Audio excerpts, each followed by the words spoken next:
अब हम ये क्वेश्चन करते हैं, ये 2 ओम है, ये 5 ओम है, आपने देख लिया ये सीरीज़ में है, तो इस सर्किट की इक्विवेलेंट रेजिस्टेंस क्या होगी? R इज इक्वल टू 2 + 5 7 ओम। अब यहाँ पे आओ, इधर मान लो 1 है, 2 है, 3 है, 4 है, 5 है, सीरीज़ में है, तो टोटल सर्किट की रेजिस्टेंस क्या होगी? 1 + 2 + 3 + 4 + 5 ओम। एंड में आप यूनिट ओम लिखोगे। एग्जाम्पल देखो, जो फैंसी बल्ब आते हैं ना, फैंसी बल्ब आते हैं दिवाली पे, एक बल्ब फ्यूज हो जाए तो सारे बल्ब फ्यूज हो जाते हैं, क्योंकि आगे करंट रुक जाता है। सीरीज में कनेक्टेड होते हैं ना, ये इसके एग्जाम्पल है, और यही इसकी डिसएडवांटेज भी है। ठीक है, डिसएडवांटेज भी है, क्योंकि अब सीरीज में अगर एक कंपोनेंट फेल हुआ तो पूरा कंपोनेंट, पूरा जो आपका सर्किट है वो काम नहीं करेगा। ठीक है, और अलग अलग अप्लायंस के लिए आप अलग अलग ऑन और ऑफ का स्विच नहीं लगा सकते। हो गया क्लियर? और ये है, in a series circuit the current is constant throughout the electric current. Current same रहता है, इसलिए कोई भी अप्लायंस है जिसको अलग अलग करंट चाहिए वो उस पर काम नहीं करेगा। किसी को अलग चाहिए, किसी को कोई अलग वैल्यू चाहिए, नहीं करेगा, सेम करंट पे काम वो करेगा, क्योंकि सेम करंट फ्लो हो रहा है। अब आइए register in parallel. Parallel register जब होता है, जब पोटेंशियल डिफरेंस जो होता है वो सेम होता है। सीरीज में क्या सेम था? करंट। ठीक है, और पैरेलल में क्या सेम होगा? Potential difference. ये आपका पैरेलल का अरेंजमेंट है। देखो यहाँ से गए, अलग अलग हो गए ना, और फिर यहाँ आके मिल गए, तो ये आपका है पैरेलल अरेंजमेंट। पैरेलल अरेंजमेंट में टोटल पता है क्या होता है? इसका क्या मतलब है? 1/r is equal to 1/r1 + 1/r2 + 1/r3, ये होता है। इसमें रेसिप्रोकल का सम होता है। ठीक है, is equal to the sum of the separate current through which branch. ये अब आपकी डेरिवेशन है कि इसको आप डिराइव करो, ये यहाँ पे आएंगे हम। देखो सेम ये रहा, in a parallel combination resistor the sum of the reciprocal is equal to resistance is equal to the reciprocal of the equivalent resistance.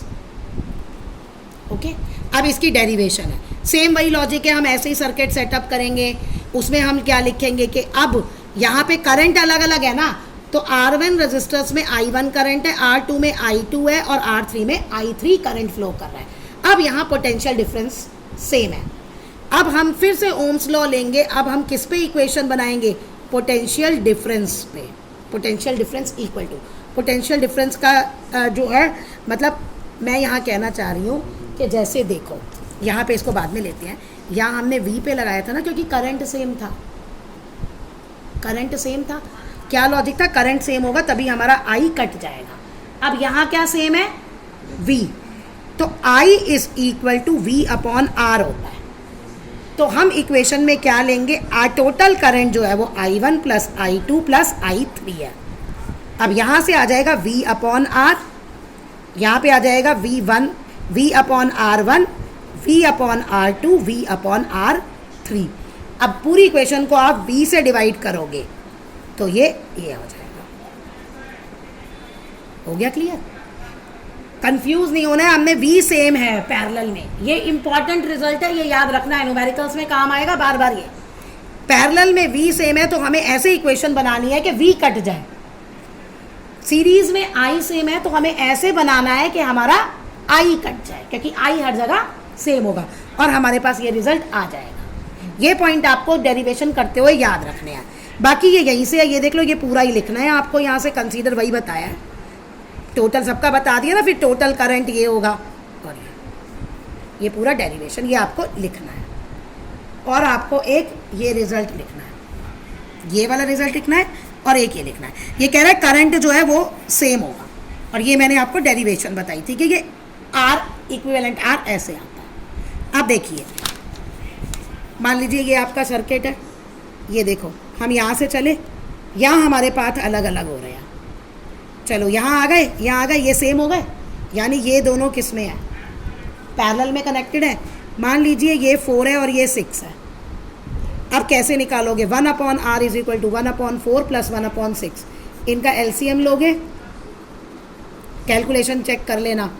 Okay, 5/12 आया तो टोटल R एंड में रेसिप्रोकल हो जाएगा 12/5 ओम्स। हो गया ये चीज़ आपको क्लियर? पैरेलल का ऐसे ज़्यादा हो तो बस आप वही 1/r जितने भी हो अपॉन करके लेते जाओ आगे, 3 है 4 है जितने भी है। अब इसका एग्जाम्पल क्या है, हमारे घर के, हमारा घर का, कभी घर में पंखा खराब हो जाए, कुछ खराब हो जाए, एक स्विच खराब हो जाए, बाकी सब तो काम करते हैं। शॉर्ट सर्किटिंग की बात नहीं कर रही मैं, शॉर्ट सर्किट हो जाए तो पूरे घर की लाइट चली जाती है, ठीक है ना। लेकिन अगर मान लो आपके ये सॉकेट है, एक सॉकेट अगर आपका काम नहीं कर रहा तो बाकी सारे तो काम करते हैं। अब इलेक्ट्रिक अप्लायंसेस भी पैरेलल में कनेक्टेड होते हैं। अब ये आके आ गए एडवांटेज ऑफ पैरेलल कॉम्बिनेशन के, ठीक है। पैरेलल कॉम्बिनेशन में क्या होता है, रेजिस्टेंस कम हो जाती है, इसलिए करंट जो है वो ज़्यादा यूज़ होता है, वेस्टेज नहीं होती इलेक्ट्रिसिटी की, ये कहना चाह रहा है। पैरेलल रेंज में टोटल जो होता है सर्किट वो अलग अलग ब्रांच में क्या है, करंट जो है सबका अलग अलग ब्रांच में चला जाता है ना। अभी आपने पढ़ा था ना I = I1 + I2 + I3, हर एक पे अलग अलग होते हैं, तो जिसको जितना चाहिए हम उतनी उसकी रेजिस्टेंस रख देते हैं और उसी हिसाब से हम उसका करंट उसमें से ड्रॉ करते हैं। मतलब तुम देखो पंखा है, फैन है, ठीक है, आपका AC है, आपका कूलर है, सबका रेजिस्टेंस अलग अलग होता है, उसको कितना करंट चाहिए वो इस पे बेस्ड होता है। ओके, पैरेलल में स्विच, अब हर एक के लिए आप अलग अलग स्विच लगा सकते हैं ना। फैन के लिए अलग स्विच होता है हमारा, कूलर के लिए अलग होता है, तो ये डोमेस्टिक से बहुत अच्छे से समझा जा सकता है। आप पॉइंट्स ये लिखोगे जो ये बुक में और आप यहीं याद करोगे, वो तो मेरा एक पॉइंट था समझाने के लिए।